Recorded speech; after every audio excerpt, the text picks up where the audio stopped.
But no, man. I grew up a Miami Hurricanes fan. I grew up a U fan. I can't talk to you no more, man. Yeah, I know. But I'm also a primetime fan. I'm a Big Walt fan. So okay. I respect Florida. I like the Miami schools. So I like the swag that. I think that rivalry and that Bowden. I love Bobby Bowden. So my best friend actually has Jake Lynn. Shout out Jay. I'm gonna get him on a podcast one day. He has the NCAA record for best free throw percentage of all time.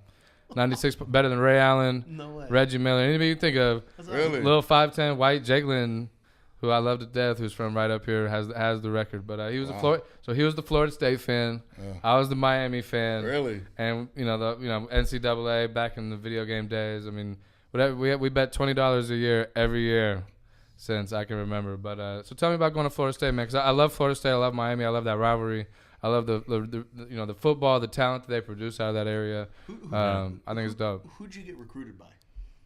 His name was Coach Carter. No, but overall, how many? You talking about school wise? Who was your top three? Like, who's your? Did you know you were going to Florida State, How or many? how'd it go? I had three schools. I had Alabama. I had Florida State. I had Nebraska. Okay. And I had and I wanted, everybody said you had to go to a black school, so I went and visited two black schools. I went to Jackson State, and I went and visited Alabama State. So because your peeps said, hey, you got to go visit the school. You might not like it. And I went to Jackson State for a weekend, and I almost signed because I had so much fun. Hell yeah, bro. Oh my God! Like, it was like it was so southern. I'm walking through this party, and I'm drinking like this fruit punch out of a milk jug. This is gonna have to be on the premium. This is like, I'm just saying though, just thinking about this. It was fruit punch. It was fruit punch. That's all Virgin it was. fruit punch. That's Virgin what it was. fruit I'm just punch. saying though, I had so much fun. But then I kind of knew I was going to Florida State. A lot of people ask me how did I get out of Alabama. I tell them I said Florida State check was bigger, so I got out there. But no, I thought Florida State was the best route for me. And like you said at that time, between 1990 to probably 95, 96. Miami and Florida State was a rivalry. Oh yeah, those guys had swag. Those guys was coming out like that's kind of like they had to from no rivalry. They had to change the game. Like, okay, we can't have all this showboating. Like, they made the touchdown celebration. Yeah, taking the helmets off and all that stuff. And now you look at it now. Now the NFL that's what celebrate. Sells, though. They celebrate, and they had to bring that shit back too. They had to bring it back. They got man when they got rid of that Sells, man. What like this? Do they? Yes. Everything else is about entertainment. Think about all the stuff. I gotta sit through 30 minutes of fucking commercials for this fucking NFL game, and I can't get some fucking celebration. Was terrible. Tom Osborne the coach at Nebraska at that time? Yeah, he was. Yep. But at that time, I thought that was the only school that was pushing out offensive linemen. But then my coach you need to go to a pro style where you can run block. Yeah, I think that's great advice. You know what I'm saying? So at that time I just okay, I'm a lineman. I'm going to a school where they just pushing out linemen. They pushing. You out get 4 years of practice for the league. You know what I'm saying? That's all it is. But then who's your quarterback? Thad Busby. I don't know you. So what was you guys' record? He was we was undefeated. We lost in the Sugar Bowl. Yeah. Really? We lost to Florida in the Sugar Bowl. We beat them in the regular season. Then they went off and won the SEC, and then we met them again in the championship, and they beat us 52-20. Damn. And we beat them in the regular season. We went number one the entire season. We got to the championship game in the Sugar Bowl and met them again, and they was killing. It was Danny Warford. He was the Heisman Trophy winner. And they was killing Peter Bower. They was coming out the edge, killing him, man.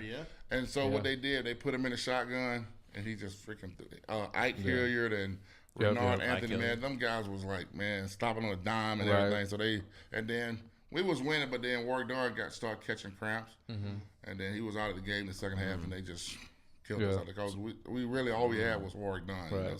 So what was the biggest difference between college ball and pro ball? I think the biggest difference is just making it a job. You know what I'm saying? Once you're in college, you got to kind of manage playing football and practice it and going to school. But then as soon as you get to Seattle, now it's a job. It's you at work at 7 and you're getting off at 7. It's all football. Like for a long time with my family stuff, when they used to come out and visit, they would think like, oh, let's go hang out. I'm like, dude, no, I got to go to work tomorrow. They're like, no, you got more people watching. No. I'm just saying though, it took them a couple of years to figure out that it's a job. They thought you're just going out there practicing football and you're coming home. Like, no, it's not that. No. You're watching film, you're working out, you're eating. Like it's a lot more to it. It's a job. Like you got to be ready. You got to be on point. So it took them a couple. If you fuck up, then you don't have a job. Exactly. Yeah, so they didn't understand that. It took them a couple of years to understand. Like, if I came home after practice and they be like, "You gonna hang out?" I'm like, "No, dude. I got meetings in the morning. I got to go to work in the morning." And I'm tired. I'm tired. Like I'm just saying though. They took them a while. Like my brothers came up. Oh, dog, we hanging out. I'm like, "No, man. I said I got to work tomorrow." Work? Where you got to work at?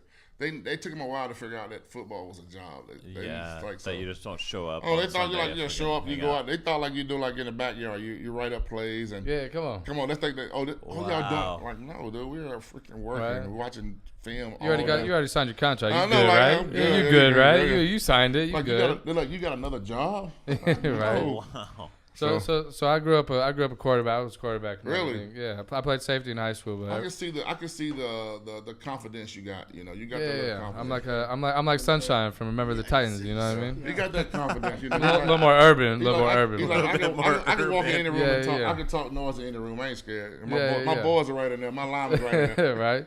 No, and that's facts though.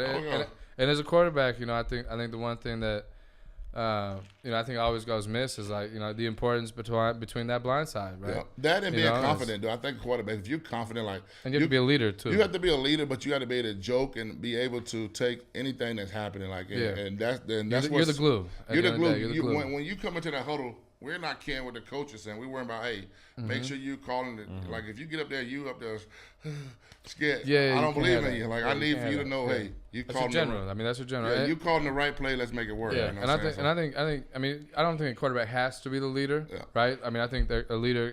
Just like the leader on defense doesn't have to be the middle linebacker, right? Yeah. The leader is the leader, but at the end of the day, whoever's calling those plays, whoever's making those decisions, making those audibles, you got to be confident in those. You make them call and be, let's go. If it don't work, we get up again and let's do it again. So it's not like you can't be, oh man, I don't think we should run this play. No, let's run it. And if it don't work, we get up again. And I'll just change the call. I turned a lot of hitches into fake stops. So you saying you would have changed that call in the Super Bowl? Which Super Bowl are you talking about? There's only one Super Bowl. That's only Super Bowl. Come on now, come on. Hey man, you got really. Here's how I feel about it. I think this is just my opinion, right? They wanted Russell to be the hero. They wanted Russell to make the pass to get the contract.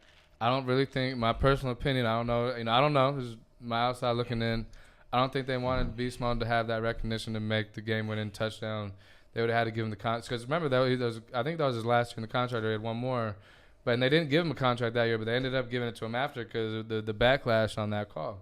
And at the end of the day, what was it, second down? Yeah, but see, that's hard to say, though, because the play before that, he should have scored because the left tackle guy got up and made the tackle. Right. He would have scored. I think it's a 4-down situation, right? And what were we down? How many were we down? It was like second four down. points. It was second down. It wasn't a field goal situation, though. No, they had time to score. So my personal opinion, and look, hindsight's 2020, and look, you're not in that situation. I'm not here to to judge. And if you're a coach, I just personally think you got to give it. Look, beast mode is beast mode. You got to have trust in your line. You got to give it one more chance, and then you can take your two chances, right? Because it wasn't even a play action pass either.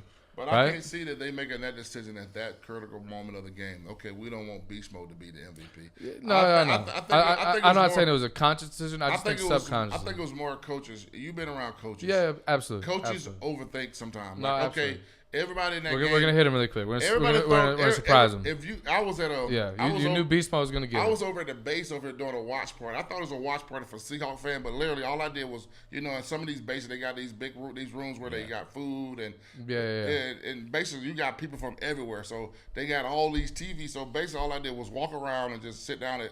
Couple of guys sitting there watching. Where you from? For Detroit. They didn't give a crap who was playing the game. They just watching it. Yeah. But I'm saying though, after the game got to that point, everybody in that building thought they knew Beast Mode was gonna get it. Everybody in the stadium said it's over. Yeah. But what happened? It wasn't even a play action call though, right? I'm just saying though, at that point, it wasn't. The coaches were thinking like everybody else. Everybody think I'm gonna get the Marshawn. I'm gonna outsmart him. Boom, you do it. But there's no play action. That's my point. It's like he kind of. I can't remember. I think was it like? Now that's what I said. I thought it was a quick slant though. I thought it was too. I said if he would have put it in Marshawn belly, that would have slowed everything up. But he just got. I'm running a speed out on that. I'm throwing it to the outside because the outside. You put it in. When you throw it to the middle, you can get tips. The only people I'm hand that ball's gonna touch is Marshawn, the center. And Russell, it's not going nowhere else. So what do you call it? What do you call it? I'm calling the fake. I'm giving it to Marshawn, or I'm doing the fake where Russell. Or at least I'm faking it. I'm giving the read option. You read that D like that D in. That D in is crashing. I like that too. You know what I'm saying? You putting it in two people's hand. That's it. I like that. You give it to Marshawn or you run around and try to score. Yeah. You're not throwing it for nothing. That's the I'll run it. And I think the receiver on that play has to go attack the ball too. Yeah, but I'm saying he has to attack the ball though. He waited for it. That's a mistake. At the point of that game, that's the only thing that the Patriot had was saying, okay, the only way we can get this ball if this ball get in the air. And what happened? He threw it in there, boom, it tipped, touchdown. You know what I'm saying? Like that's the only way they could have got that game ball back. Like you did exactly what they want you to do. Give us a chance. And I think you said it best, man. In the heat of the moment, like look, I didn't play in the league. I didn't do all that, but just being an athlete, because I'm an athlete through and through. I was dribbling basketball 2 years. I was playing all 3 sports all through high school. I'm an athlete through and through, and I think the difference between the fan and the athlete is. Like you make mistakes, right? Like you are so caught. You're caught up just like the fan is. Like at the end of the day, like obviously you have to have a certain amount of composure to make those choices because you are getting paid to make those decisions. But at the end of the day, you're in the heat of the moment too. Yeah. Look, everybody in the world thought. And how many people watched the Super Bowl? Millions and millions of people across the world. Everybody thought it was over. Everybody did. When right? Kirsch caught that ball, I said, "Man, it's over." Right? Yep. Come on. It's over. And you're in the heat of the moment. Give it to Marshawn. We've been running Marshawn for 2 years. Everybody in the world thought I was going to Marshawn. But and hindsight's 20/20, and hopefully the people who made those decisions, you learn way more from failure than success. I just said making a decision. I don't think it was a decision cause no matter what, if he would have been the MVP, everybody would have. Super Bowl, right? Everybody would have won, man. Cause nobody's not going to make a decision. I guarantee you, Marshawn have made more money talking than talking. Yeah. You know what I'm saying? Like that thing, like what he did. Kind of like now he can control everything he do, whatever he do. Like he don't wear suits like that NFL commercial that they made where the ball was from. He didn't wear a suit, and they was. I saw on NFL Network where they was like, "Well, Marshawn ain't gonna wear no suit." Well, I'm wondering what he's gonna wear. So he's in total control of everything, and that's what in the end that's what you want to be. Hey, I'm not doing this, I'm not doing that, and he does. Like okay, they put all the players out there on the field, the Walter Payton Award. Marshawn out there rocking a sweatsuit. Yeah. Who gonna tell? But it looks good. And I love Marshawn. I'm saying though, when you see, you like, I get it, cause it's like I've kicked with Marshawn. Can't nobody else do it though. Like, dude, he the only one to get away with that, cause I couldn't get away. If I was out there rocking a hoodie, you'd have been calling up Gavin like, man, what the hell wrong Walt out there with that suit on? What the fuck everyone's calling me for? Because they be like, man, why your boy out there with a jumpsuit on? Right. Yeah, man.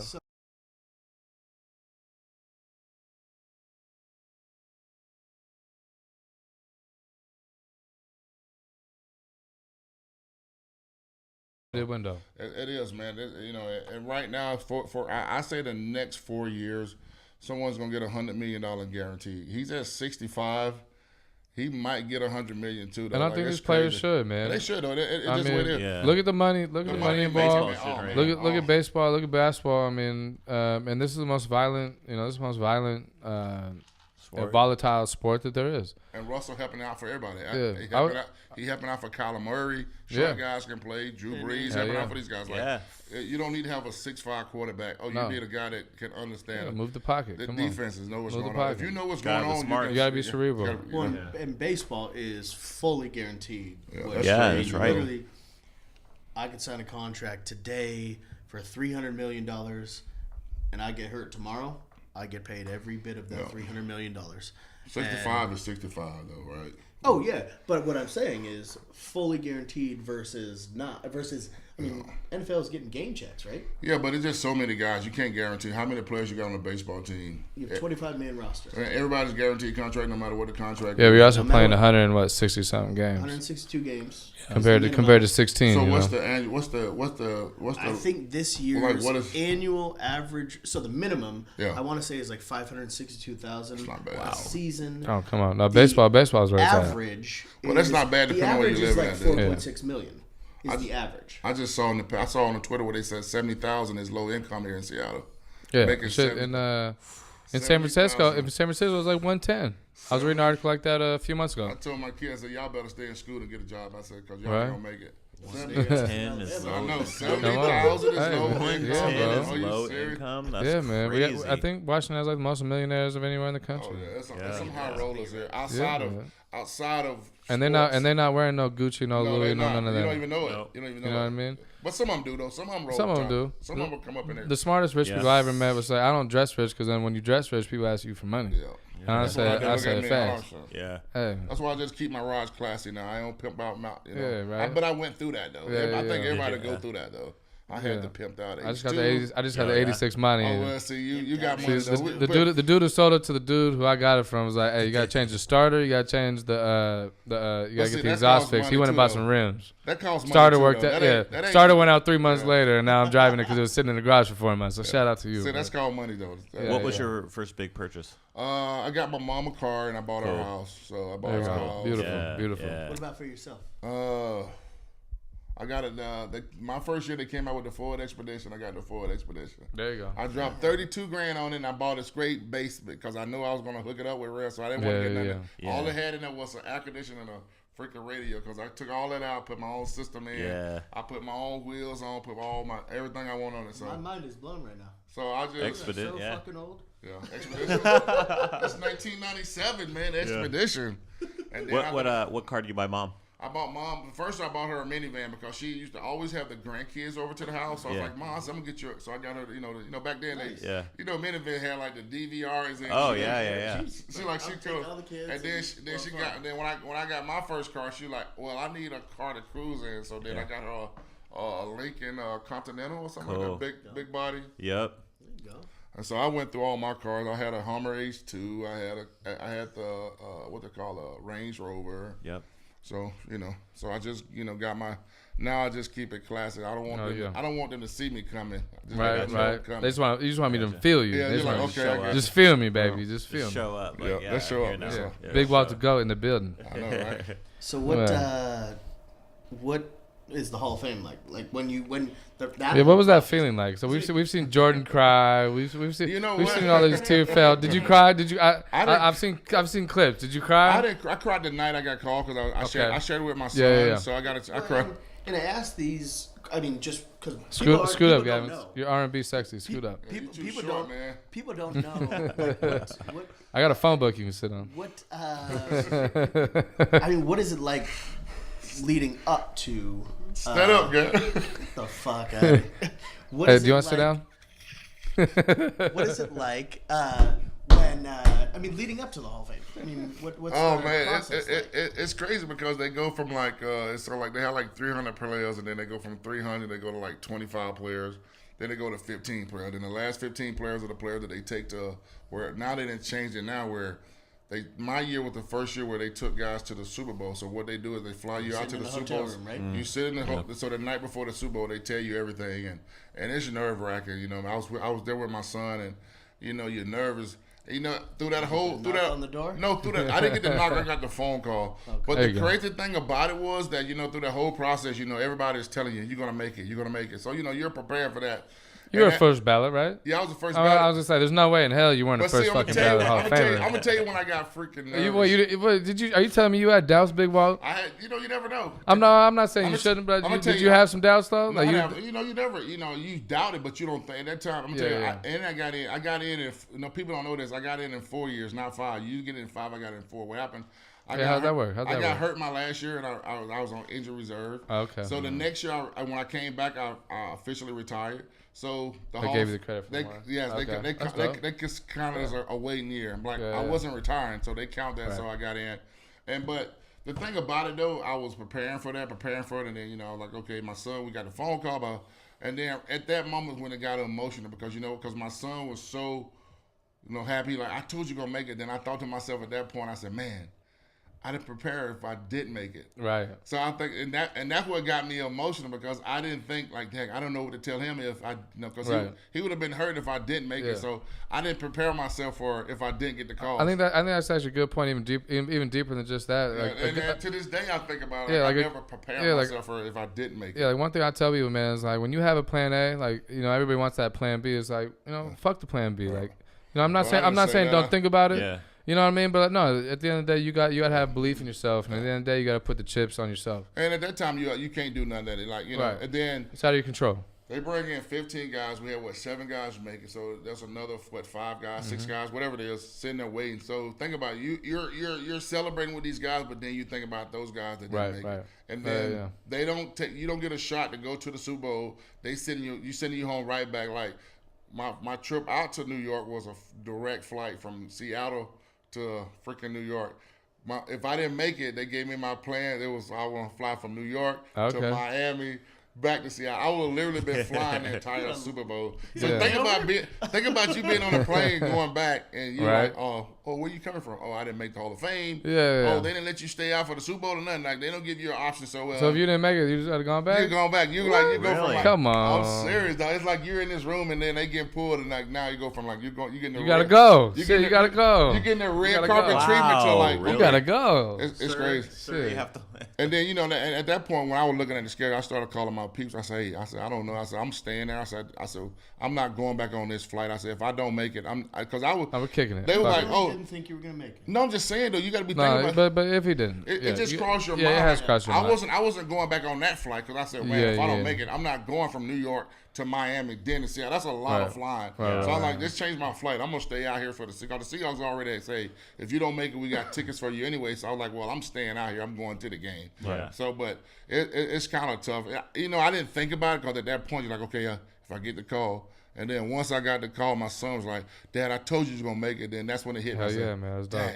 I didn't even plan for because he would have been hurt. Then you got to console him and stuff. But I didn't think about it. I honestly didn't think about it until it was out the way. So what was going through your mind when you were giving the speech, man? You're up on the stage. Just not mess up, man. So before the speech, though, they kind of hit you.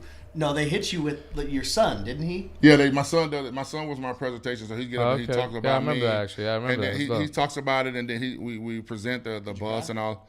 No, I didn't cry that time. That time, by the time you get to Saturday night, you're ready for it to be over because once you get off the plane, they do a great job, man. Once you get there, they're like, the year that T.O. was missing, like, dude, if you're all about you, this is the perfect place because they lay it out for you. You get to the airport, you have your own driver. Your presenter have his own driver. They on call every minute of the day. If you want to go to McDonald's, they right there. You don't. Everything is first class, dude. Like so.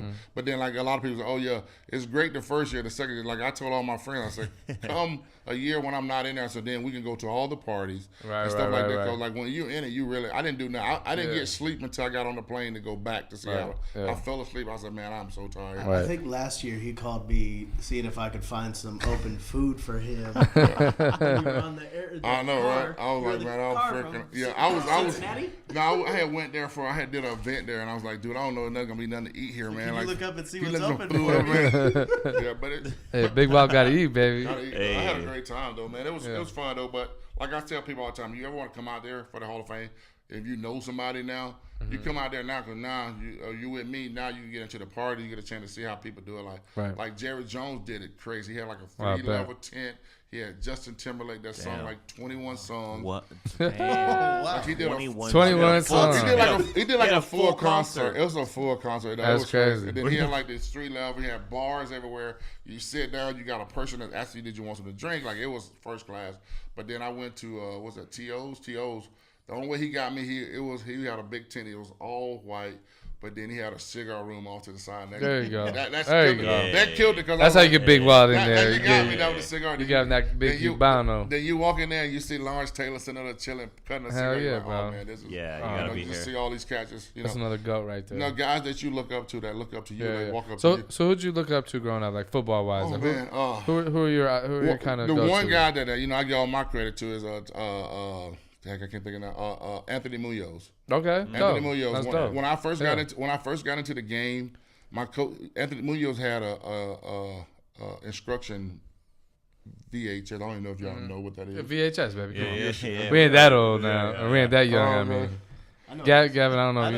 You know what that is. And so he gave. Gavin still has one. You know? No, I do. Okay, and so he gave me that. Yes. With the fucked up pinky. Yes. Yep. And he gave me his tape, man. I watched it every day too. Like, and I wanted to. I was so, I've been trying to. I put it out there so people can know the tape because I'm trying to get this actual tape because I wanted to do it in my speech at the Hall of Fame. Let's say, Anthony Munoz, you made a Hall of Famer. Like I wanted to do that, but yeah, bro, that's dope. I couldn't find it.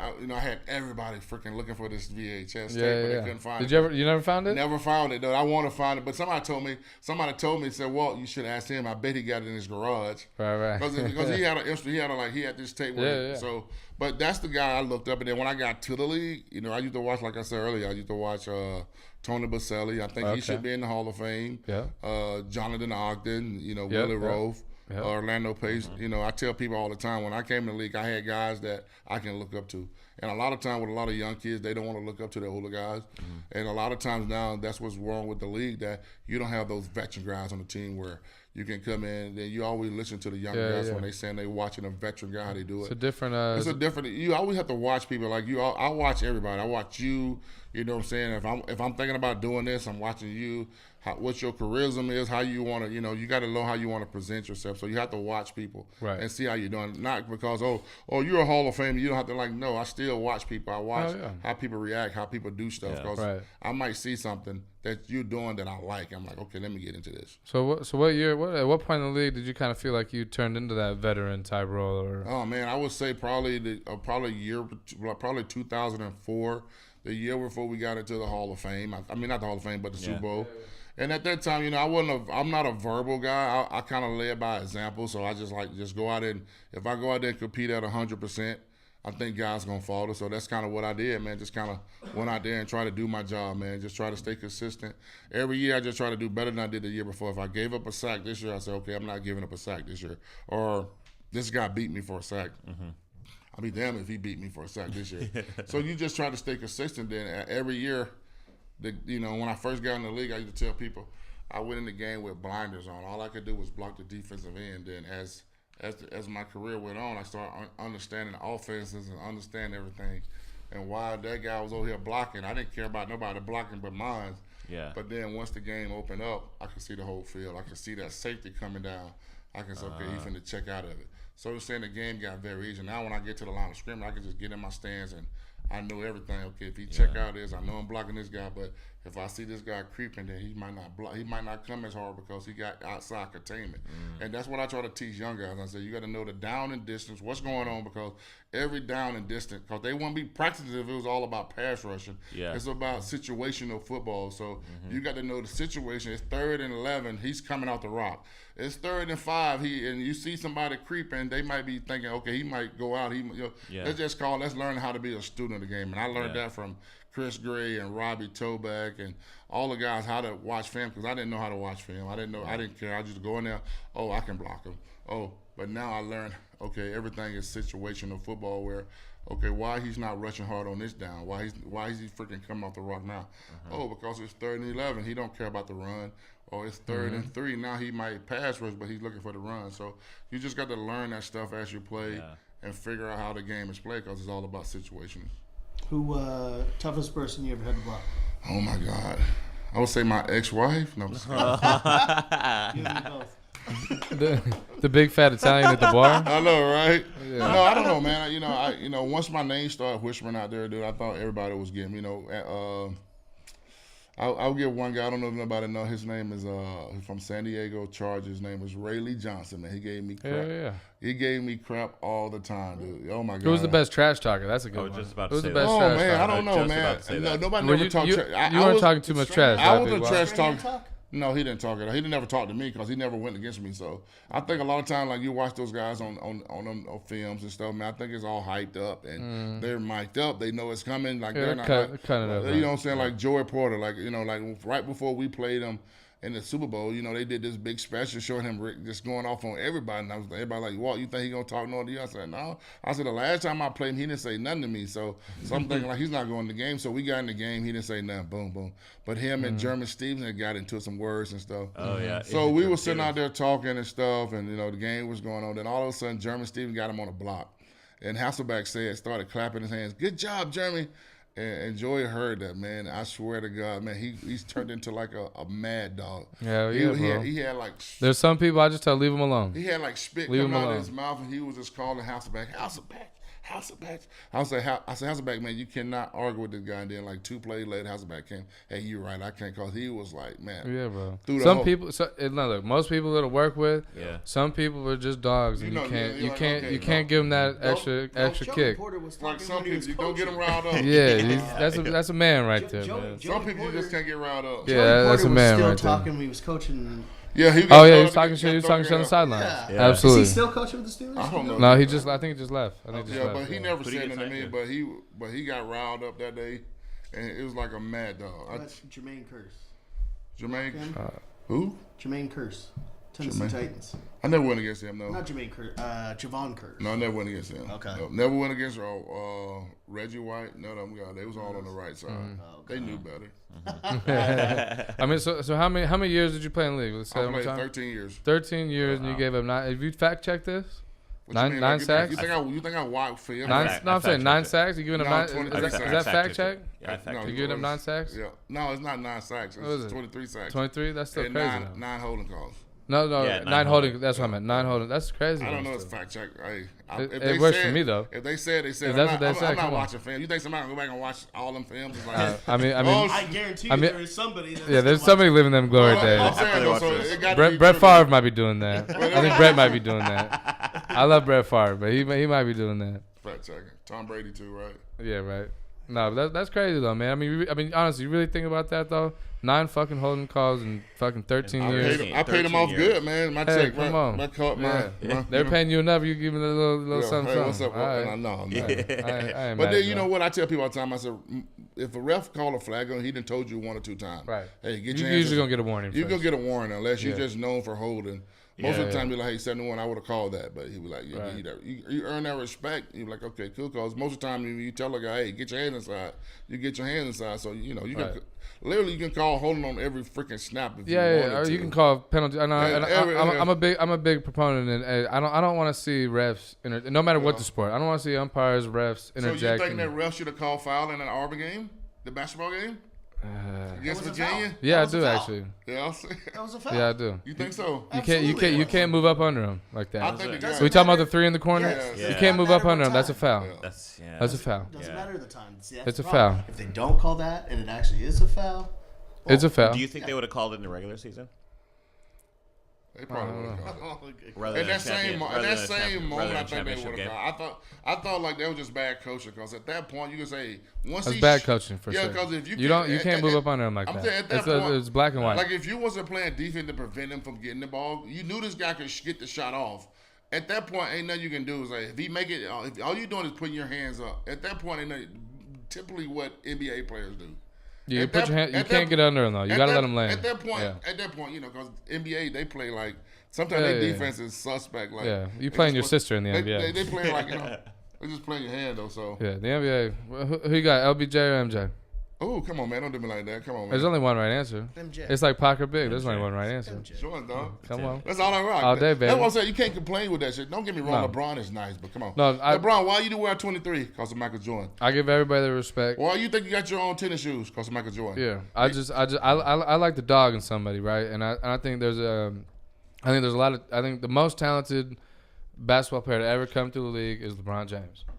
But that doesn't mean just talent, just physical specimen talent. Oh yeah. But the best player to me ever is Michael Jeffrey Jordan because he had that mentality, like Dion had that mentality. Yeah. I know, like you got that type of mentality, like where you know you're the best, and at the end of the day, you have that confidence where you don't need to brag LeBron had about that too, but LeBron was like everybody wanted LeBron to dominate like that, but then Kobe? It's just such a different era too. I don't know. Kobe is kind of suspect. I love his game though, but it's just like I don't know. He like. But have you? Clutch? Would you take Kobe? I'm taking Kobe over LBJ all day. Yeah, Kobe. All day, Kobe got that killer though. Like Kobe's number 2, just cold-blooded like mentality. the only person I ever seen that had the resemblance of Michael is Kobe. Like For when sure, you 100%. when you knew he like mimicked his game after like him. exactly like have you ever seen that one on Twitter where they show like the shots? Yeah. It's Mimicked. It's mimicked. It's It's scary. mimicked. And then MJ says it himself. He's like the only player who beat me one-on-one is maybe Kobe because he took all my moves. Yes.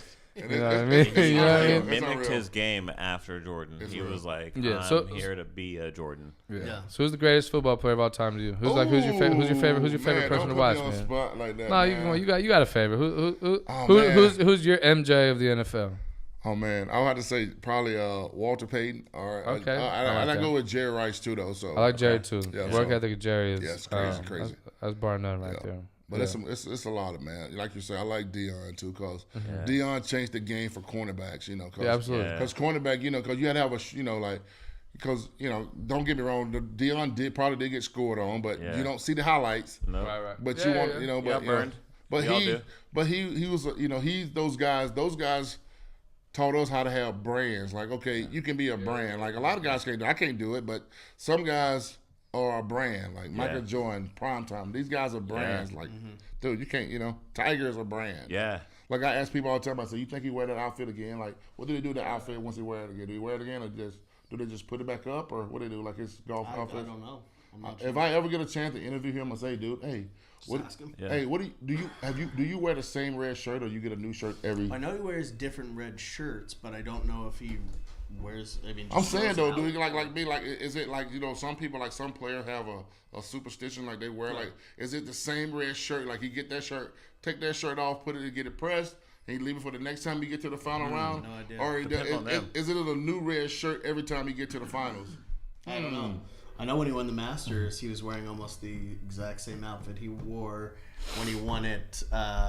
What was it, 96? Well, that was a crazy comeback. Really? What I'm saying though, do you think it was a new outfit though? That mock red turtleneck. I think they're all new outfits. I don't know, but I mean it's Nike, so you got to think. No, it's just coming. It's you know what I mean? Folds. Like they might have some. They might do some like retro throwbacks, right? So but it's coming in folds new. though. Cause Nike said so much stuff. He probably had some. He probably had some. I mean, he's arguably the biggest. Other than LeBron, he's the biggest Nike athlete. LeBron, Jordan, and Serena. Jordan's just a part of ownership now. So yeah, but Jordan is the best. I think Jordan is the best brand to be with that Jordan brand. Yeah, absolutely. Because I was talking to a woman called Wagner. There, man, like, dude, once you been on that team, they send you everything. I've heard everything they make, they send it to you before. I've heard your overall top dollar isn't going to be as high as like a Nike or Adidas or nothing like that. You do get a little bit of a monetary hit, but the perks though. Yeah, but the perks. You're going to all the best. You're on all the best functions. Yes. Yeah. You're getting all. You're getting most gear. You're not in it for the money. You're in it for. You already good. You got the good. You rocking this stuff. Like, you're a part of Team Jordan now. You got everything Jordan. Shoes, socks, everything. Like Team Jordan, and that's still Nike. You're still Nike. Nike's still getting a percentage. Yeah. Yep. You know. So, yeah. No, I think. I think. What do you feel about LeVar Triple B taking the brand to yourself, man? I got that guy. I mean, could you call him a clown? Yeah, but at the end of the day, he's raised 3 kids that are successful enough. Yeah, but he raised 3 kids and 2 of them might not even play. Right. I think you took the experience of playing, like I do going too. I through agree. the process, like. You should have stayed in house, even if they would have. He's taking the love away from the game. I think he took away from. Okay, I'm in control. I understand the whole being in control because I think a lot of kids need that person that can guide you. Like, okay, once you got the oldest kid in the league, the other 2, all they had to do is go out and play basketball. Right. It wasn't about the big baller brand. You already had 1 kid in the league, so you gonna ride that to the end. So all you tell your youngest, hey man, just ball. Like when he got in trouble with UCLA, you should have let him stay there. Hell yeah, I agree. Consequences. But I'm saying though, but it was all we're gonna leave here. Yeah. Like I don't know if he would have. No, he definitely did I don't know if he would. I don't know if he ever would have played there, but he could have. Right. He could have sat there and got recruited by another team. Like go through the process of what everybody else go through. Now you're putting them on a. Now you still have to go through that process where you have to make a name for yourself. The first ball, he made a name for himself. He got there to the freshman year. He made a name for himself. He let his talent let his talent speak for him. Talking through the whole process. Yeah. He let his talent speak for him. Yeah. Right on the cusp of it, and then Dad started talking. I think that's it's a very interesting subject, right? Because is Big Baller Brand still a brand? No, I think they're being sued right now, man. Because they can sue. This is bad business. Bad business, and you can't come out with a high price shoe like that too, though. Like you're talking about $500 or some shit. Like, come on, man. There's too many nice shoes out there. Like, say what you want, but like, nah, man. Like, like saying if you can't afford it, you're not a big baller. It's like you're talking to kids right now, man. Like.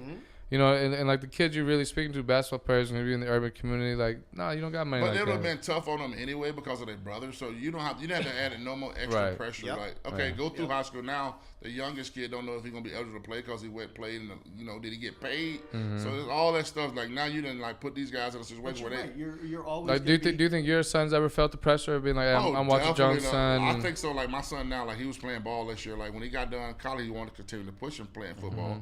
And I kept asking him, I said, do you really want to do this? Do you feel the pressure? He said, no. He said, but I always, when I first retired, I tried to be a coach for him, and I was tough on him. I was like, hey, I think you have to be, though. You have to be my guinea pig. If I'm over here telling you to do this, you can't be able to count flowers or playing with the guys.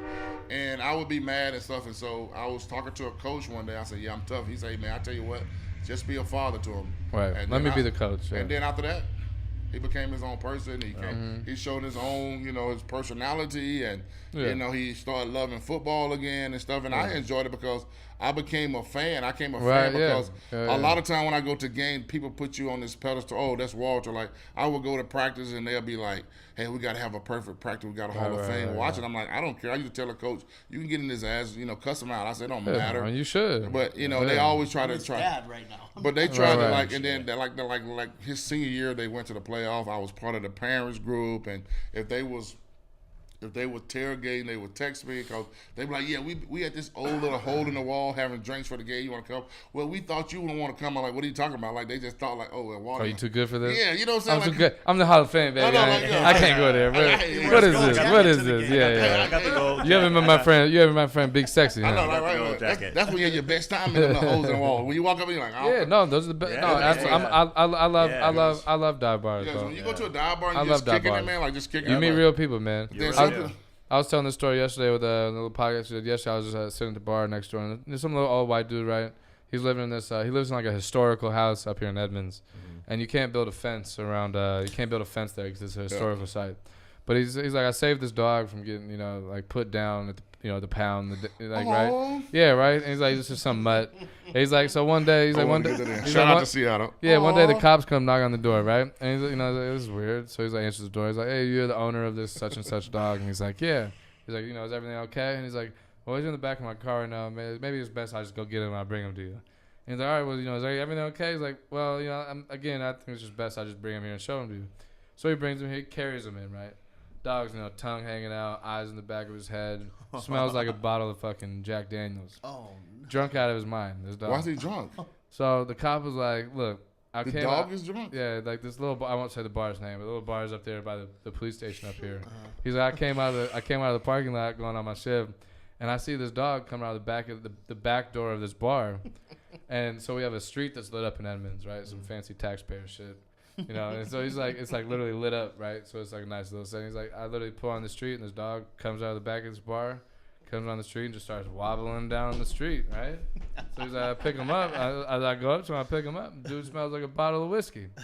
And so the dude's telling me, he's not really letting on. He's like, yeah, so every time, I'm just glad I didn't get picked up by like the pound, because every time you pick your dog up for the pound, I guess it's like $50.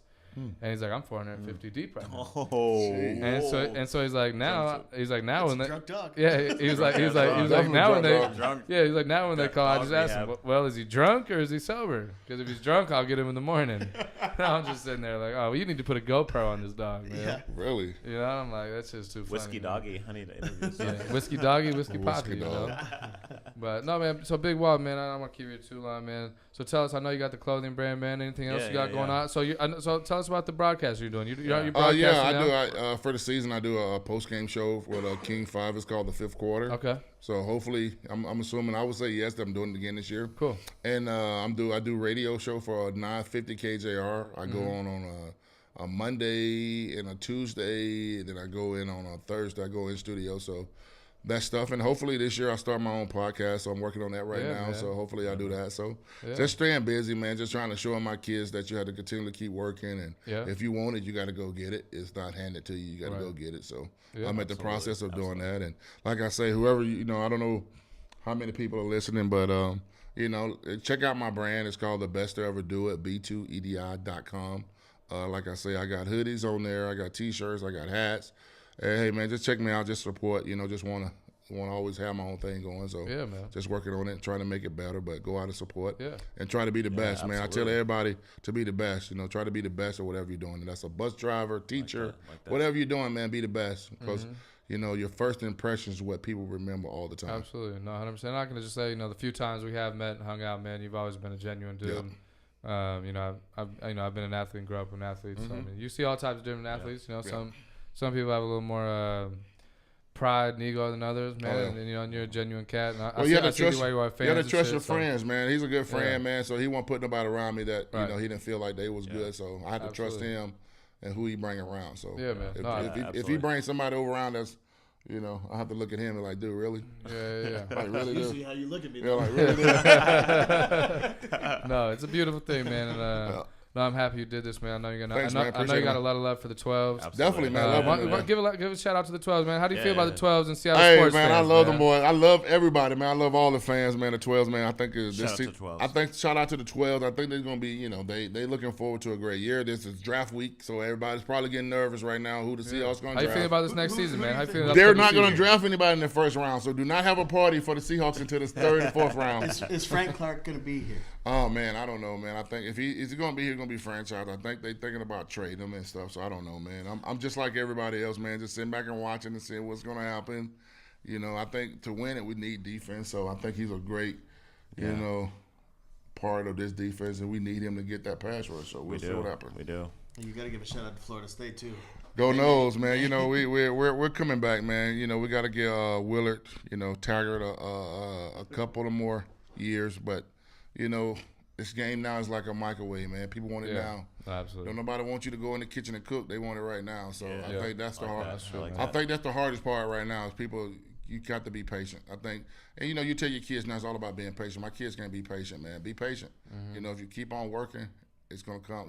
Put the work in. You put the work in, it's gonna happen. Yeah. So be patient. I know you put the work in, Big Walt. That's it. Being patient. No, I'm enjoying life now, though. Seriously, though, man. This is awesome for me now. I get a chance to get out and meet other people. For me personally, I've been in Seattle for 22 years, and for me now, I'm getting a chance to see the city for what it is. Because when you came here, I was all about business. Right. Yeah. Coming here to play football, I didn't go nowhere. So now I'm getting a chance to get out and meet people, local people, not just you got to hang out with your football friends. It's not about I'm not cool with those guys, but for me to be here for 22 years, I feel pretty good at the friends I have here in Seattle. Oh, yeah, man. I call Seattle home now, so I can come here and call up anybody and say, hey, I need a place to stay or I need this. So it's pretty cool. Yeah, well, shit, man. You're always welcome here, man. And absolutely. I'm sure hopefully this will take off. We'll get you back in. Yes, man. Definitely, man. Appreciate anything to help, Yeah, man. Shout out B2EBI.com, man. Up and coming, man. You know what I'm saying? Keep doing what you're doing, man. To Dimitri's Woodstone Taverna. Yeah. Oh, Yeah, absolutely. Yep, definitely. Definitely come out here if you're definitely looking for a great place to eat or a good view of the water. Yeah, let's let the train take us home. I know, right? We're going to cut this out with the train, man. That's a nice little ending, man. That's pretty dope. Again, Big Walt, man. Thank you, man. Appreciate it. Humble motherfucker, man. The best to ever do it. Check out B2EBI.com, man. What's it called? Urban Hippie Podcast, man. Hippie? Yeah. What culture? What is it called? Urban-based hippie culture. Okay, cool. Yeah. Go follow that. Yeah, I'm in the closet still. We're going to come out someday. when Big Walt makes it big in time enough, we're going to talk about some real shit. We're going to come in and talk about some real shit. Now, Gavin here, he's a conspiracy theorist. He thinks 9/11 happened. He thinks all that shit happened, He's a flat earther or two. Yeah. Oh, hey, we're going to do that, though, baby. Hey, Big Walt, man, appreciate you. Appreciate it, man. Appreciate it, dog. Appreciate it, man. Gavin, love you, man. Thank you, brother. Thank you. That was the Illuminati handshake. We saw that. Get out of here. No, hey, shout out Whiskey Papi coming here helping me out again. Gavin, thank you, man. Of course. It's always love having you here. Greek Italian fat connection. we gonna belly up tonight. Let's do it. Big Walt, man, appreciate you again, man. Appreciate Again, B2EBI.com, man. Shout out the GOAT. Support the local dude, man. He's sticking around. He's showing love to the 12s. He's giving back to the community. So check him out, support him, and one love, baby. We out.